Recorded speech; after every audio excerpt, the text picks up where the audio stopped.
हरे Krishna. Sorry, थोड़ा सा। Okay. तो आज हम कर रहे हैं श्रीमद् भागवतम, स्कंद 4, अध्याय 8 और श्लोक संख्या 37।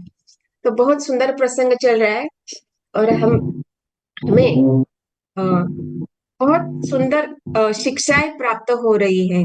जैसे हम देखते हैं कि श्रीमद् भागवत जो है अमल पुराण है। भगवान के लीलाओं का वर्णन है, सभी लीलाओं का वर्णन है। और कैसे वर्णन है, वो लीलाएं भी कैसी है। इस धराधाम में आकर भगवान ने लीला की है, जिससे दोनों प्रकार के जीव, बद्ध आत्मा भी और मुक्त आत्मा भी, भगवान की लीला की ओर देखकर भगवान की ओर आकर्षित हो सके। इसलिए भगवान यहाँ पर आकर लीलाएं करते हैं। और कैसी लीलाएं करते हैं कि वो अपने अलग अलग स्वरूपों में आकर अपने अलग अलग भक्तों का स्वभाव कैसे है, उनका भाव कैसा है, उसके अनुसार भगवान रूप लेते हैं, उनका स्वरूप लेते हैं और उनके साथ दिव्य प्रेम का आदान प्रदान करते हैं। तो जब ये भगवान और भक्त के बीच में ये दिव्य प्रेम का आदान प्रदान होता है, तो ये बहुत जीवों को, मतलब दोनों प्रकार के जीवों को आकर्षित करता है। और भक्त तो प्रसन्न होते ही है, लेकिन जो बद्ध जीव है, जो धर्म अज्ञान से जो बढ़े हुए, मतलब अज्ञान धर्म प्रकृति के 3 गुणों में जो फंसे हुए हैं, वो भी भगवान के प्रति आकर्षित हो जाते हैं, भक्त के प्रति आकर्षित हो जाते हैं। तो ये जो ध्रुव का प्रसंग है, ये हमें सिखा रहा है कि भक्ति करना, जैसे बताया जाता है कि भक्ति करना सहज तथा सुलभ है। भक्ति के लिए कोई कठिन प्रयास नहीं करना होता है, लेकिन ये भक्ति के लिए कोई उम्र की सीमा नहीं है, कोई देश का सीमा नहीं है, किसी काल का सीमा नहीं, किसी पात्रता की सीमा नहीं है। जैसे अलग अलग योग मार्ग होते हैं। जैसे हम देखते हैं कि ब्राह्मण को प्राप्त करना है, तो वो उसको पहले बहुत सारे इंद्रियों का नियमन करना होता है, मन का नियमन करना होता है। और बहुत ऐसे ऐसी चीजों जो है उसको नियंत्रित करनी पड़ती है। मतलब इंद्रिया मन सबको नियंत्रण करने के बाद वो ब्रह्म का जो तेज है, भगवान का जो तेज है, उसको समझ सकता है और उसकी वो प्राप्ति कर सकता है। लेकिन उसके लिए भी उसको भगवान के ऊपर श्रद्धा रखनी होती है, विश्वास रखना होता है और भक्ति करनी होती है, तभी वो ब्रह्म को प्राप्त हो सकता है। वो ब्रह्म में विलीन होने का सिद्धि प्राप्त कर सकता है। दूसरा है परमात्मा।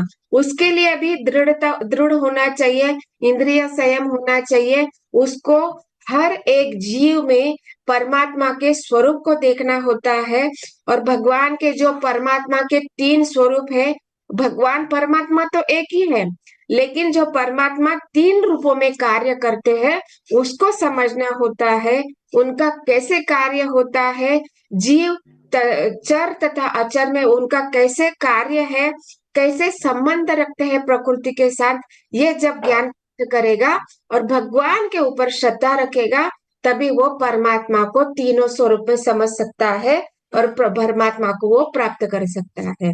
लेकिन यहाँ पे बताया जाता है कि भक्ति करना बहुत सरल है। कैसे? क्योंकि हमें आचार्यों ने बताया है, हमें गुरु बताते हैं, हमें शास्त्र सिखाते हैं कि सीधे सीधे आप ये क्लेशोधिकस्तरस्तेषाम, ये सारे कष्टकारक मार्ग है, जो ब्राह्मण की प्राप्ति है, परमात्मा की प्राप्ति है, ये कष्टकारक है। क्योंकि आपको योग सिद्धि करनी होती है, ध्यान धारणा करनी होती है, इंद्रियों का संयमन करना होता है, एकांत में वास करना होता है। क्योंकि मन हमारा बहुत चंचल है, तो वो एकांत में वास नहीं करने देता है। तो इसलिए कहा जाता है कि ये जो ध्यान योग है, कर्म योग है, अष्टांग योग है, हठ योग है, ये जो योग मार्ग जो है, ये बहुत क्लेशदायक है। लेकिन भक्ति मार्ग बहुत सुलभ है। एक छोटा बच्चा अपने जन्म से लेकर वो भक्ति कर सकता है।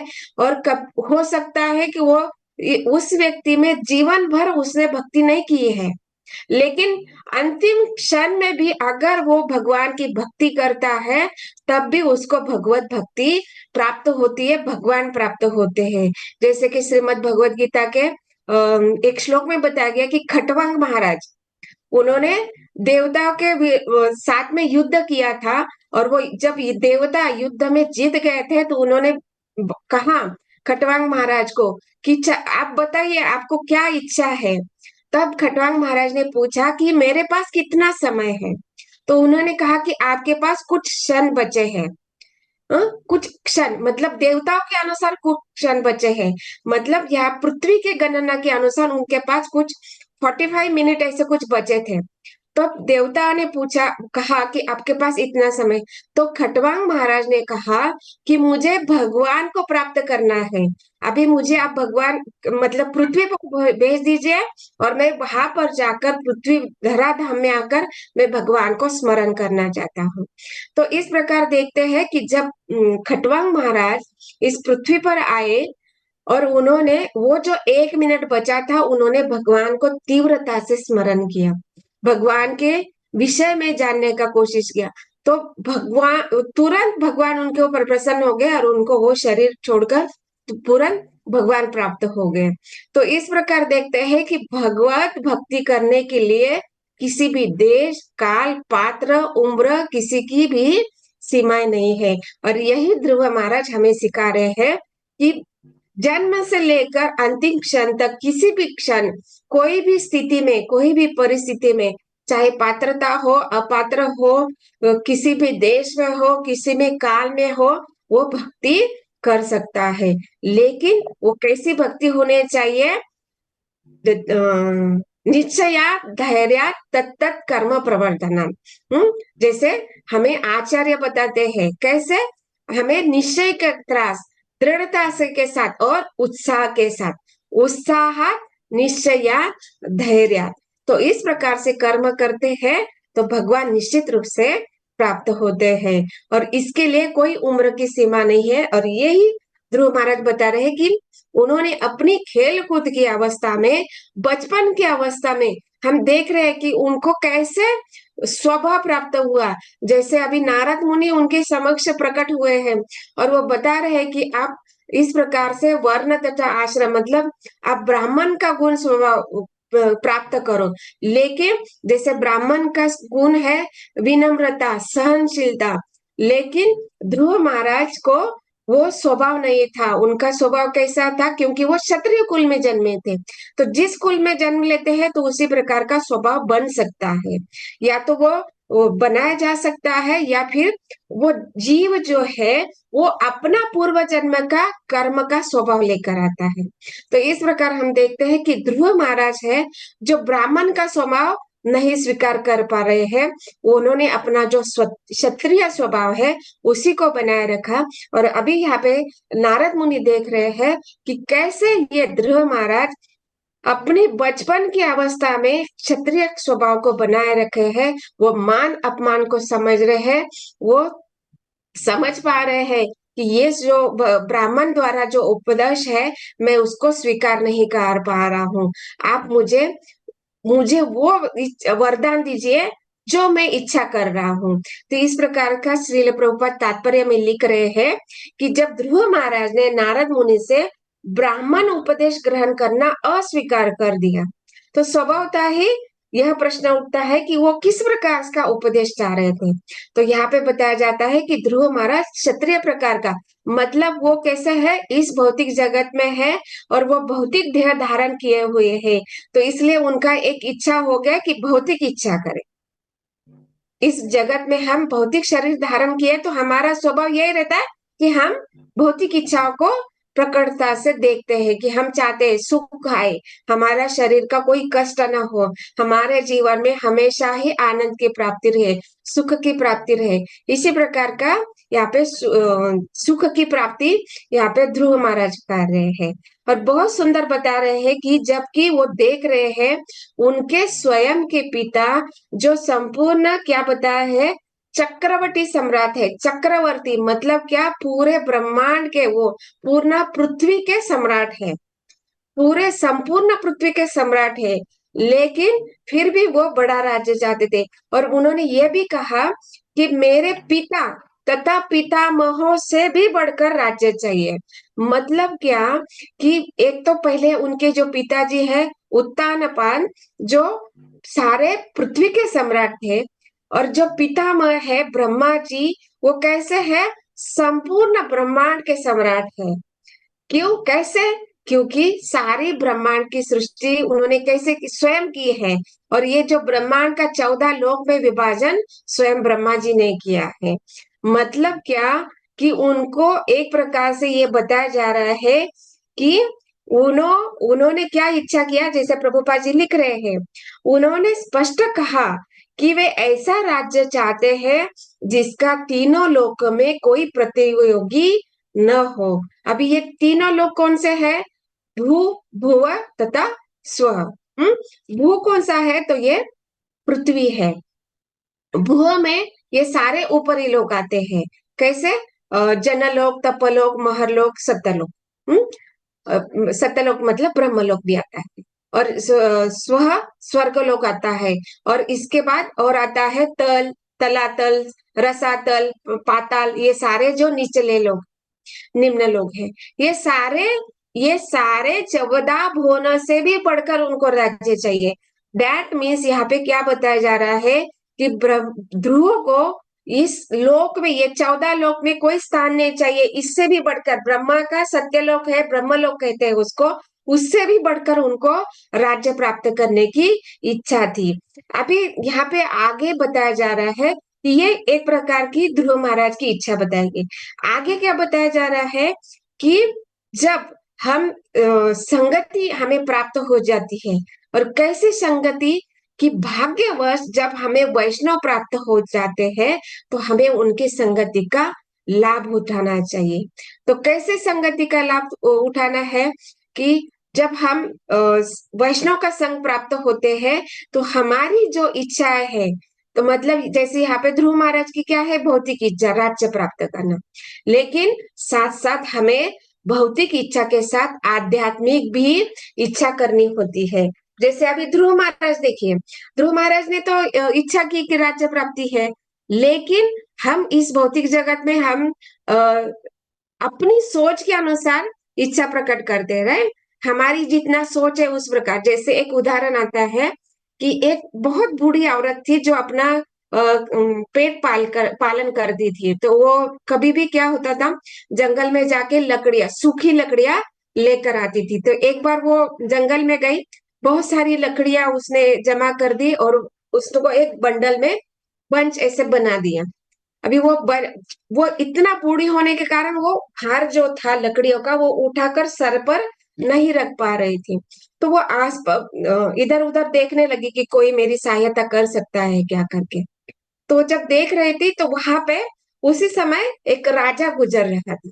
तो राजा ने देखा कि ये बूढ़ी जो औरत है वो थोड़ी परेशान है।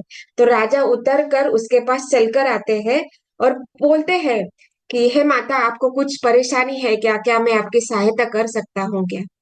तो वो बूढ़ी औरत ने बोला, हाँ, मुझे सहायता की आवश्यकता है। ये जो लकड़ियों का जो बंडल बना है ना, उसको मेरे सर के ऊपर रखना है। तो अभी यह देखिए, ये राजा है और वो उसने बताया कि मैं राजा हूँ, इस प्रदेश का मैं राजा हूँ। अभी वो जो बूढ़ी औरत है वो बोल सकती है कि मैं बहुत कष्ट में हूँ, मुझे पेट पालन के लिए बहुत कष्ट करना है।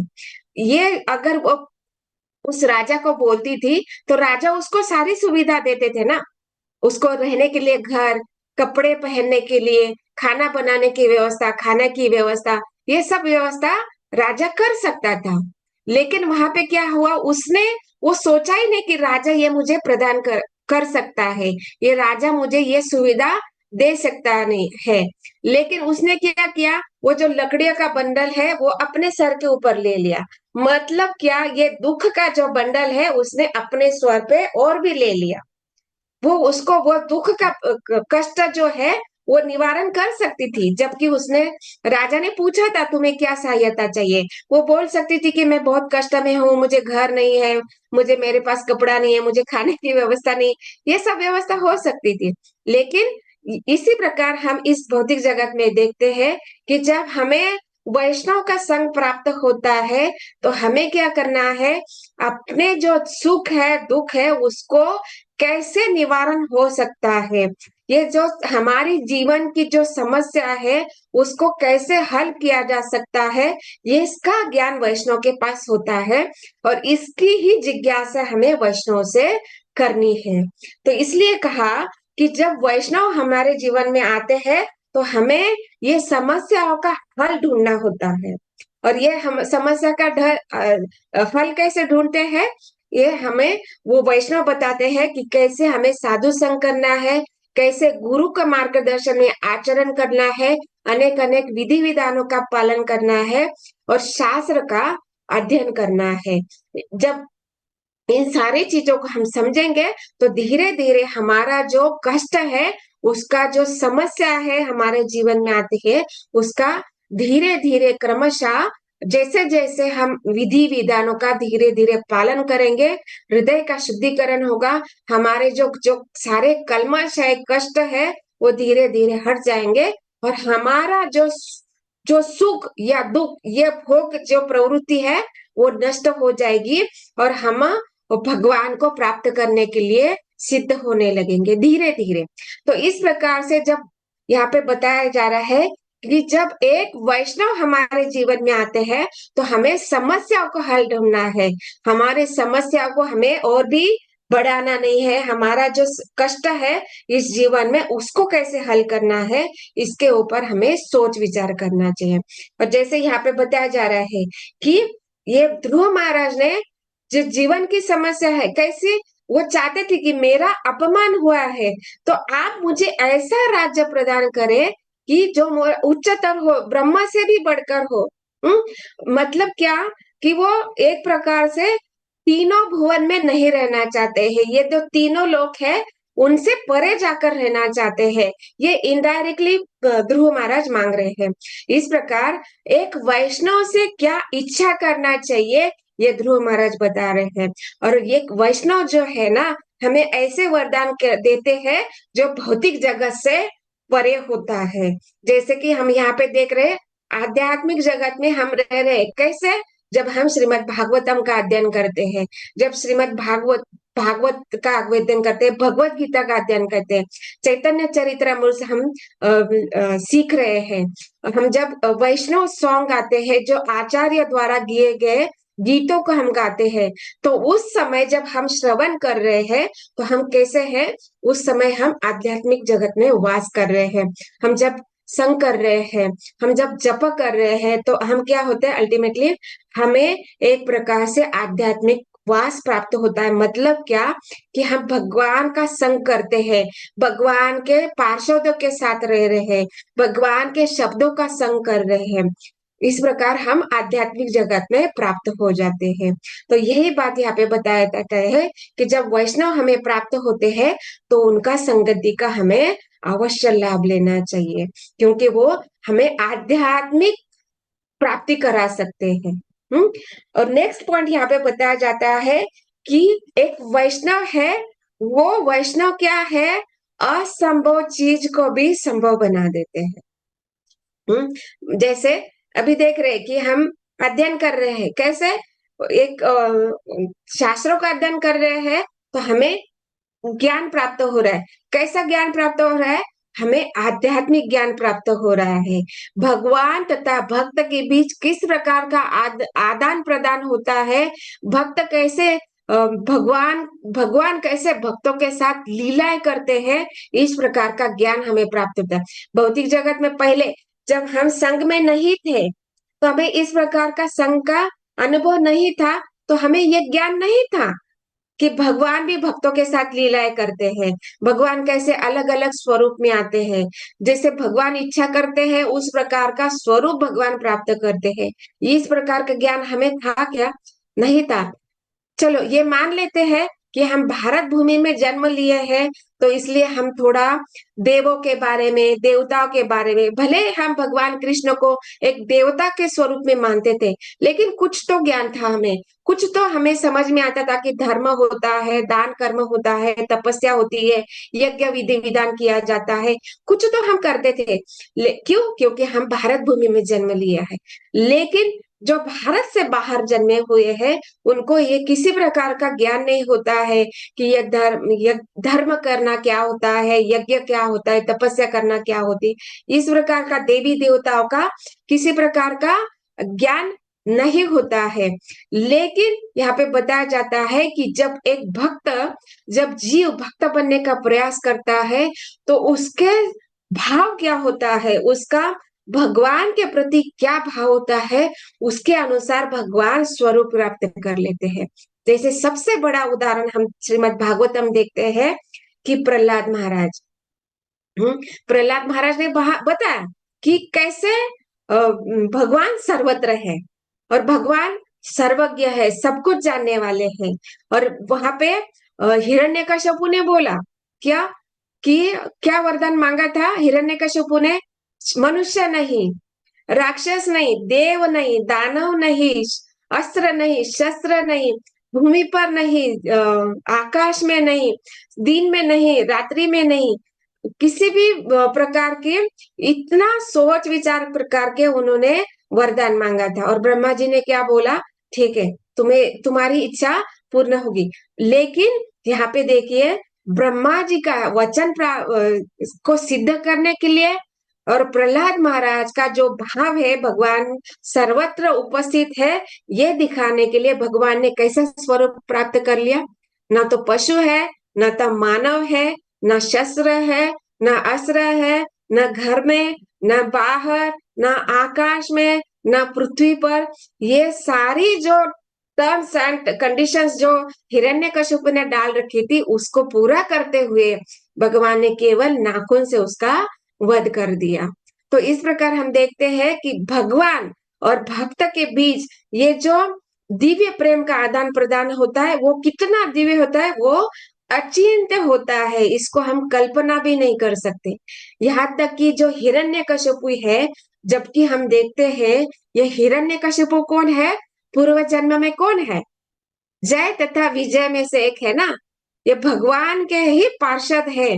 दैट मीन्स वो जब इस प्रकार का वरदान मांग रहा है, दैट मीन्स उसको पूरा ज्ञान है कि भगवान इसके भी परे जाने वाले हैं, भगवान कल्पना से भी परे है। ये पूरा ज्ञान हिरण्यकशिपु को है।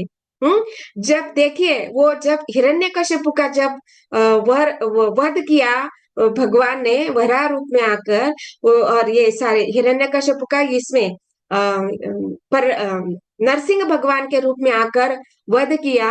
और जब उसके पहले जब हिरण्याक्ष का वध वराह रूप में आकर भगवान ने किया था, तभी यही हिरण्यकशिपु कितना ज्ञान की बातें कर रहा था, उनकी पत्नी को समझा रहा था। ऐसे है इस भौतिक जगत में, मृत्यु अटल है। ये बहुत वर्णन आता है इसमें भागवतम में कि मृत्यु अटल है, उसको कोई रोक नहीं सकता है।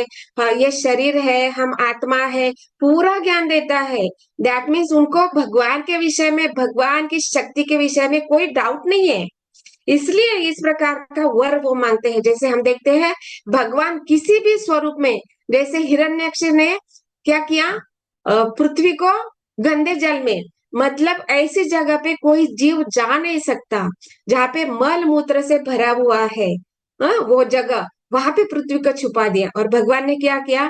ऐसा स्वरूप, वराह रूप ले लिया कि भगवान ने उस पृथ्वी को बचा लिया। इस प्रकार हम देखते हैं कि जब भक्त भगवान को प्रसन्न कर लेते हैं ना, तो भगवान किसी भी स्वरूप में आकर भक्त की रक्षा अवश्य करते हैं। रक्षा तो छोड़िए, भगवान उसका जो इच्छा है वो वहां पे बैठे बैठे गोलोक वृंदावन में अपने घर में बैठे बैठे इस जगत में हम जीव क्या इच्छा करते उसको पूरा करते हैं। तो इसके लिए भगवान को, हम तो इतने बड़े भक्त नहीं है ना प्रहलाद महाराज जैसे कि वो तुरंत भगवान हिरण्यक्ष के इसके नरसिंह भगवान के रूप में आ सके। लेकिन हम छोटी छोटी अपने स्वभाव के अनुसार, अपने गुण के अनुसार छोटी सी इच्छा कर सकते हैं कि हमें भगवत प्रेम प्राप्त करना है, वैष्णव का संग करना है, ध्यान पूर्वक जप करना है, धाम वास करना है इसको, और भगवान को ही प्रसन्न करने का, आपको ही प्रसन्न करने की हमारी इच्छा है। ये जब हम इच्छा करेंगे ना, तो भगवान जरूर हमारी इच्छा पूर्ण करेंगे। और हमेशा हम देखते हैं कि वैष्णव हमेशा यही बोलते हैं कि आप इच्छा करो, आध्यात्मिक इच्छा करो, तो वो इच्छा पूर्ण करने के लिए भगवान पूर्णतः भक्त के ऊपर डिपेंड करते हैं।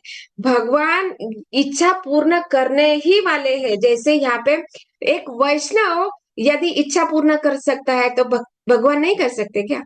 जैसे उदाहरण आता है श्रीमद् भगवत गीता में कि एक बड़ा जो एक कुएं के द्वारा जब पानी निकाला जाता है तो वो खेत को हरा भरा कर देता है, जो कुएं के पानी से।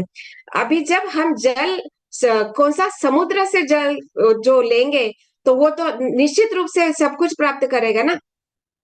मतलब एक कार्य जो कुएं के द्वारा पूर्ण होता है, वो कार्य समुद्र के द्वारा भी पूर्ण हो सकता है। तो हमें सोचना है कि कुएं से जल लेना है या समुद्र से जल लेना है। हाँ, मतलब कुएं कैसा होता है, वो लिमिटेड होता है। समुद्र कैसा है, वो अथांग है, उसकी कोई सीमा नहीं है। ऐसे ही एक वैष्णव से द्वारा भी हमें ये प्राप्त होता है। लेकिन वैष्णव के मार्गदर्शन में, गुरु के मार्गदर्शन में और शास्त्र के मार्गदर्शन से जब हम भगवान को प्राप्त करेंगे तो क्या छोटी सी इच्छा पूर्ण नहीं होगी हमारी? जरूर होगी। तो यही बात यहाँ पे बताया जाता है कि भगवान को यदि भक्त प्रसन्न कर लेता है तो जो असंभव बात है उसको भी संभव बनाया जाता है। और ये सारे आचार्यों ने हमें करके दिखाया है। और सबसे उदाहरण हम सबसे बड़ा उदाहरण देख रहे हैं श्रील प्रभुपाद। श्रील प्रभुपाद हमेशा बोलते थे, क्या बोलते थे उनको, उन्होंने भगवान को प्रसन्न किया कैसे? उनको उनके अपने गुरु श्रील भक्ति सिद्धांत सरस्वती ठाकुर महाराज ने कहा था कि आप अंग्रेजी भाषा जानते हो तो आप अंग्रेजी भाषा में विदेश में जाकर प्रचार कीजिए। तो प्रभुपाद जी ने बहुत प्रयास किया भारत भूमि में। लेकिन जब उन्होंने विदेश गए तो हम देखते हैं कि कैसे गए थे। एक जोड़ी कपड़ा, श्रीमद् भागवतम के कुछ एक या दो स्कंद लेके गए थे और साथ केवल 40 रुपए लेके गए थे। और बहुत सारा कि हम कल्पना भी नहीं कर सकते, इतना सारा भगवान के ऊपर विश्वास के साथ गए थे। वो विश्वास की जो पोटली प्रभुपाद जी के साथ हमेशा रही, और गुरु महाराज का जो आशीर्वाद है उसको वचन का पूरा करने का, गुरु का वचन पूरा करने का, ये संपूर्ण विश्वास की पोटली उन्होंने हमेशा अपने जीवन भर रखी थी।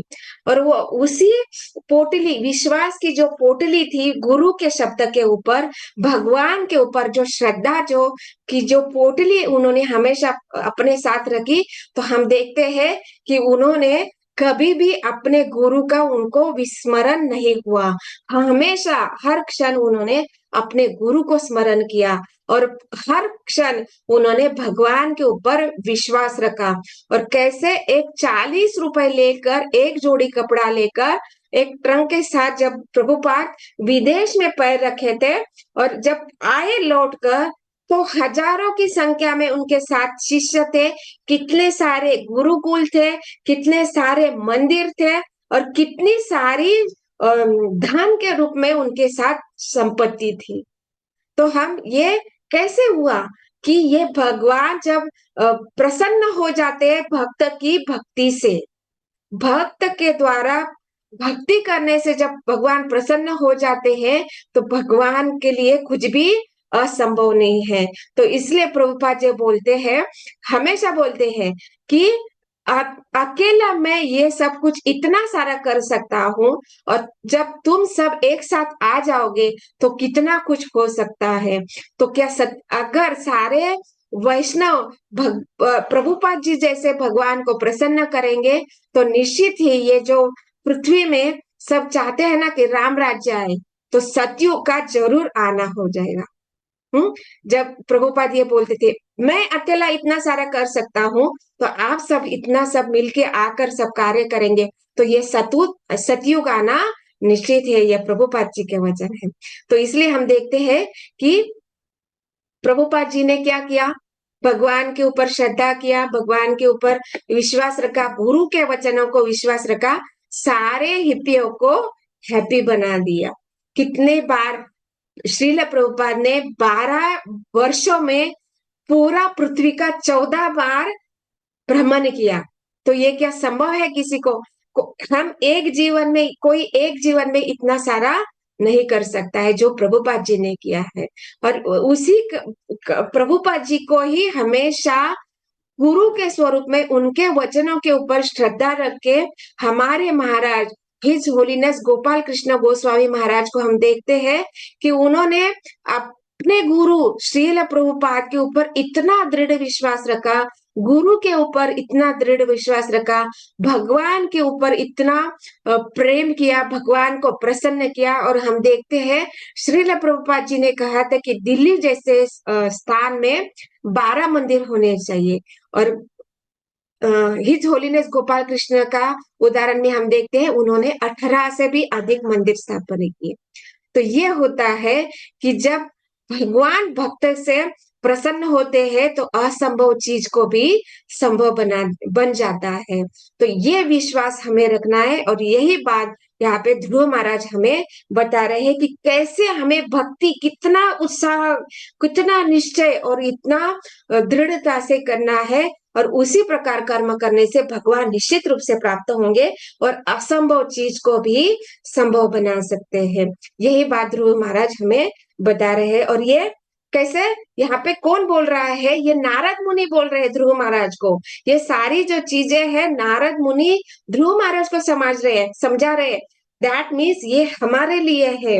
अभी ध्रुव महाराज और नारद मुनि और भगवान ये सब तो उनकी लीला है, लेकिन ये हमें समझना है कि हमारा भक्ति करते हुए हमें कितना दृढ़ विश्वास भगवान के ऊपर रखना है, कितना दृढ़ विश्वास वैष्णव के शब्दों के ऊपर हमें रखना है। और उनके मार्गदर्शन में मार्गदर्शन से हम जब भक्ति योग का पालन करेंगे तो हमें निश्चित रूप से भगवान का प्रेम, भगवत भक्ति प्राप्त होने ही वाली है। ये हमें दृढ़ विश्वास रखना है। और इस प्रकार से हम देखते हैं कि भले ही हम इस जीव में है, इस भौतिक जगत में है, छोटे से जीव है, लेकिन ये निश्चित रूप से हमें फल प्राप्ति होने वाली, ये दृढ़ विश्वास हमें रखना है। इस प्रकार से यहाँ पे बताया। और लास्ट पैराग्राफ में श्रील नारद मुनि बता रहे हैं कि ध्रुव महाराज जो इच्छा कर रहे हैं, जो इच्छा की प्राप्ति है कि ये तीनों जगत से परे मुझे धाम प्राप्त करना है, ये कैसा है, ये कोई छल कपट या केवल दिखाव के लिए से गलत मार्ग से नहीं करना चाहते हैं। वो चाहते हैं कि मैं सही मार्ग आप मुझे बताइए, क्योंकि मेरे पास उतना ज्ञान नहीं है कि गलत मार्ग क्या है, सही मार्ग क्या है, इसको समझना कि मेरे पास बुद्धि नहीं है। इसलिए आप मुझे सही मार्ग का मार्गदर्शन कीजिए, जिससे मैं सही मार्ग का अनुसरण करके मैं भगवान को प्रसन्न कर सकूं। दैट मीन्स यहाँ पे बताया जाता है कि उनको ऐसा जो भक्त का स्वभाव होता है कि वो सही मार्ग को ही चुनता है। जैसे भक्त के अनेक अनेक प्रकार के 26 प्रकार के गुण बताए हैं। कौन से? श्रीमद भगवत गीता का 16वें अध्याय में दैवी तथा असुरी संपद। तो जो दैवी स्वभाव है उसमें बताया गया कि दैवी स्वभाव कैसा होता है। तो भक्त का स्वभाव कभी भी गलत मार्ग से वो भगवान को प्राप्त नहीं करना चाहता है, वो छल कपट के द्वारा भगवान को प्रसन्न नहीं करना चाहता है, वो धर्म के मार्ग से ही चलकर भगवान को प्रसन्न करना चाहता है। इस प्रकार का वरदान वो महर्षि नारद से चाह रहे हैं। और उनको पूर्ण विश्वास है कि जब एक वैष्णव से हम ये इच्छा प्रकट करेंगे तो वो निश्चित रूप से हमारी इच्छा प्राप्त होने वाली है। और इस प्रकार से वो कह रहे हैं कि उनको एक प्रकार से वो दुखी भी अनुभव कर रहे थे। कैसे? कि मैं जो वैष्णव वो मुझे मार्गदर्शन कर रहे कि आप ब्राह्मण का स्वभाव प्राप्त कर लीजिए। जैसे पिछले श्लोक में हम लोगों ने देखा ना, और श्रीला प्रभुपाद जी ने हमें करके दिखाया कि इस भौतिक जगत में जो 4 प्रकार की वर्ण मनुष्य की वृत्तियां है, जैसे ब्राह्मण, क्षत्रिय, वैश्य तथा शूद्र। और इस कलयुग में क्या हो रहा है कि ब्राह्मण तथा क्षत्रियों की संख्या कम होती जा रही है। वैश्य हम कुछ मात्रा में देख रहे हैं और ज्यादा संख्या मात्रा में हम क्या देख रहे हैं, शूद्र की प्रवृत्ति हम इस भौतिक जगत में देख रहे हैं। और श्रील प्रभुपाद जी ने ये असंभव चीज को संभव कर दिया है। कैसे?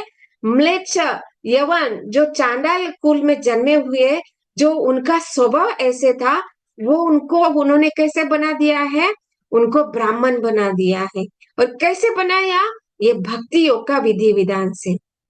तो ये इतना भक्ति योग इतना महत्वपूर्ण है, कितना सरल तथा शुद्ध है, इसके लिए कोई देश काल पात्र की सीमाएं नहीं है।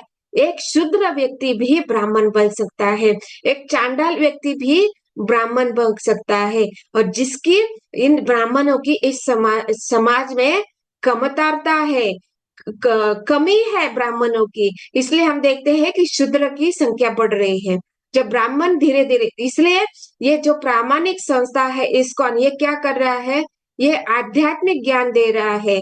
जैसे देखते हैं कि अलग अलग कोर्सेस यहाँ पे होते हैं, जिसके द्वारा भगवान के विषय तत्वता ज्ञान प्रदान किया जाता है, जिससे जीव का जो स्वभाव है वो बदल जाए, जीव का जो वृत्ति है वो शूद्र से लेकर ब्राह्मण के स्तर तक आ जाए, और वो ब्राह्मण बनकर इस ज्ञान को सारा पृथ्वी में प्रदान करे, जिससे जो राम राज्य चाहते हैं, जो जीव भारतवासी चाहते हैं राम राज्य, और इस राम राज्य को तभी लाया जा सकता है कि जब जीव अपनी शुद्र प्रवृत्ति छोड़कर या तो क्षत्रिय या तो ब्राह्मण, और खास करके हमारा जो संस्था है ये ब्राह्मण के ऊपर ज्यादा फोकस कर रहा है, जिससे जीव जो है ब्राह्मण बने और वो प्रचार करे।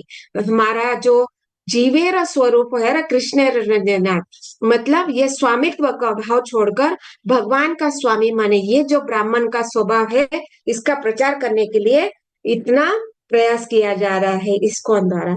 और इस प्रकार यहाँ पे बताया जा रहा है कि ये जो जीव का स्वभाव है, ये जब ब्राह्मण बन जाएगा तो वो कैसे हो जाएगा ब्राह्मण, मतलब क्या, वो जो धीरे धीरे ब्राह्मण बनेगा। और केवल इस्कॉन जैसी संस्था ब्राह्मण बनाने के साथ साथ उनको वैष्णव भी बना रहे। और वैष्णव कैसे होता है? ब्राह्मण से बढ़कर होता है। मतलब हम देखते हैं ब्राह्मण क्या होता है, यजन याजन करते हैं, पठन पाठन करते हैं, लेकिन दान लेना, लेकिन इसमें यजन याजन से भी बढ़कर क्या होता है, पठन तथा पाठन। तो ये जो हमारी संस्था है ये पठन पाठन के ऊपर ज्यादा फोकस कर रहे हैं। इसलिए हम देखते हैं कि हमेशा ही कहीं पे भी जाए आप, वहां पे श्रीमद् भागवतम और श्रीमद् भगवत गीता का ये बहुत नित्य रूप से अध्ययन किया ही जाता है। दैट मीन्स यहाँ पे ये ज्ञान प्रदान किया जाता है कि आप शूद्र जीव नहीं है, आप ब्राह्मण है, आप अपने स्वभाव को भूल चुके हैं, आप शाश्वत जीव है, आप नित्य आनंद में रहने वाले जीव है, और आप हमेशा ही भगवान के साथ रहने वाले हैं। इसलिए इसको ये ज्ञान जो हमें प्राप्त होते रहता है इस्कॉन जैसे जो मंदिर जो स्थापन किए गए हैं। और ये जब ज्ञान हमें प्राप्त हो जाएगा तो हमारे जो जीवन के सारे जो दुख है, कष्ट है, कलमश है, इससे हम परे हो जाएंगे। धीरे धीरे हमारी ये सारी जो कष्टों को हम निवारण करते रह जाएंगे, क्योंकि हमारे पास समय नहीं बचेगा।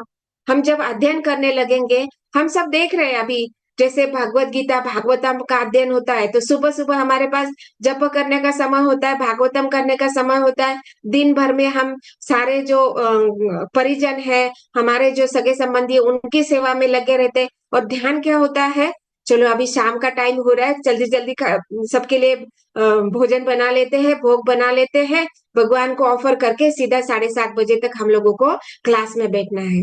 दैट मीन्स हम क्या हो रहा है, हमारी जो चेतना है वो शुद्ध हो रही है। हम क्या कर रहे हैं, भगवान के ऊपर केंद्रित कर रहे हैं। दिन भर में अभी हम कहीं बाहर जाते हैं तो हम क्या सोचते हैं, प्लान करते हैं, अभी जाना है 7 बजे तक, कम से कम 6 बजे तक वापस आना है क्योंकि शाम के लिए खाना बनाना है और उसके बाद हमें क्लास में बैठना है। मतलब हम दिन भर यही चिंतन करते रहते हैं। तो हमारे पास समय बचेगा क्या सुख दुख के लिए, सोचने के लिए कि ये मेरा पास दुख है, मेरे पास इसने ये बोला, उसने वो बोला, ये सब सोचने का हमारे पास समय ही नहीं बचेगा। तो इस प्रकार हम ये सारे जो कष्ट है वो धीरे धीरे कम होते जाएंगे। और ध्रुव महाराज यहाँ पे बताया जा रहा है कि उनको दुख का अनुभव हो रहा है। वो सोच रहे हैं कि जो ब्राह्मण का उपदेश महर्षि नारद दे रहे हैं उसको मैं स्वीकार नहीं कर पा रहा हूँ, लेकिन जो भी इच्छा होती है वो इच्छा पूर्ण करने का ये ब्राह्मण एक वैष्णव का स्वभाव होता है। और वो जे मेरी इच्छा जरूर पूर्ण होगी, इस प्रकार का वैष्णव जो होते हैं वो कृपालु होते हैं और वो उनकी आंतरिक इच्छा को समझ सकते हैं। जिस प्रकार भगवान हर एक जीव की आंतरिक इच्छा को समझ सकते हैं। ये जो विश्वास ध्रुव महाराज में है वही विश्वास हमें अपने जीवन में आत्मसात करना है और उसको ही बनाए रखते हुए हमें अपने जीवन में कार्य करना है। और जिस प्रकार हम देखते हैं कि ध्रुव महाराज की इच्छा थी कि तीनों लोगों से परे मुझे स्थान प्राप्त करना है। और हम आगे हम लोगों को 9वें अध्याय में मालूम पड़ेगा कि कैसे भगवान ने ऐसा स्थान दिया जो तीनों लोगों से परे है, जिसको हम देखते हैं कि ध्रुव लोक कहा जाता है। और वहां पे बताया जाता है कि देवी देवताओं का वास होता है और वो जो लोक है देवी देवताओं द्वारा संरक्षित है और वहां पे किसी प्रकार का कष्ट नहीं है, कल्मश नहीं है। और ये जो ध्रुव लोक है, जब ब्रह्मा जी की रात्रि होती है, मतलब जो आंशिक प्रलय होता है उसमें वो विलय नहीं होता है, उसमें प्रलय नहीं आता है, वो हमेशा के लिए बना रहता है। और जब भगवान ब्रह्मा जी की रात्रि होती है, मतलब संपूर्ण प्रलय जब होता है, तो तब सारे वो ध्रुव लोक के जो वासी है ध्रुव महाराज के साथ भगवत धाम को चले जाते हैं। तो इस प्रकार देखते हैं कि भगवान के द्वारा ये वरदान उनको प्राप्त हुआ कि आपको ऐसा दिव्य धाम प्राप्त होगा और इसका प्रलय होने के बाद सीधा सीधा आप मुझे प्राप्त करेंगे। और केवल आप ही नहीं, आपके लोक में रहने वाले सारे वासी भी मेरे धाम में आ सकेंगे। इस प्रकार का वरदान उन्होंने प्राप्त किया। तो इस प्रकार हम देखते हैं कि कैसे ध्रुव महाराज हमें सिखा रहे हैं। तो ग्रंथ राज श्रीमद् भागवतम की जय, श्रील प्रभुपाद की जय। ओम तत्सत। हरे Krishna. Thank you so much.